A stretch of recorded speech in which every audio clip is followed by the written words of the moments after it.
অভিযোগ দায়ের হলো ওই বুথের ওই সমাজ বিরোধীগুলো তার বিরুদ্ধে ব্যবস্থা গ্রহণ করে।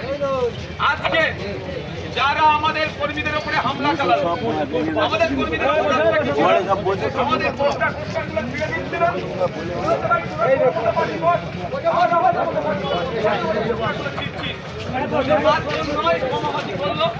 মহিলারাও এই মালের হাত থেকে ওখানে বড়বাবু ছিল, বললাম যে আপনি এখানে ব্যবস্থা গ্রহণ করুন, কিন্তু এক যার নামে স্পেসিফিক আমরা অভিযোগ করছি, ওর ভিতরে আছে তারা, তাদের গ্রেফতার করুন। বড়বাবু সে তার উত্তরটা ঠিক মতো তিনি যেটা হওয়া দরকার ছিল সেটা পাই। তাই বাধ্য হয়ে এখানে আমরা রাস্তায় বসেছি। এখানে এসি স্যার এসেছেন, এসি স্যার বলেছেন আমাদেরকে ব্যবস্থা গ্রহণ করুন। আমি জানতে চেয়েছি এসি স্যারের কাছে যে বলুন টাইম বলুন কখনের মধ্যে। এনারা অফিসার এসি স্যার বলেছেন আজকের মধ্যে, মানে আজকে মানে রাত 12টার মধ্যে।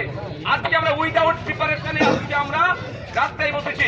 আমরা পুলিশকে সম্মান দিই, পুলিশের উর্দিকে সম্মান দিই, কিন্তু পুলিশ যদি মনে করে এই সম্মানটাকে দেওয়াটা আমাদের দুর্বলতা, তাহলে তাদের ভুল হবে। আজকে উইদাউট প্রিপারেশনে বসেছি। এসি স্যার সিনিয়র আছেন এখানে, ওসি স্যারও বলেছেন আজকে রাত 12টা, মানে আজকে মানে রাত 12টা নয়, 12টা পার হবে না।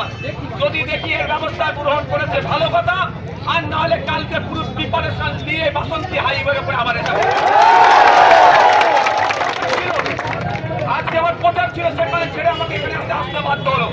আমি এই প্রোগ্রামটা নয় ছিল না, এখানে আমার প্রাণগঞ্জের গড়াইগুলি থেকে শুরু করে রাজাপুর 8-10টা বুথে এখন ভিজিট করার দরকার ছিল। আমি তাদের সম্মানার্থে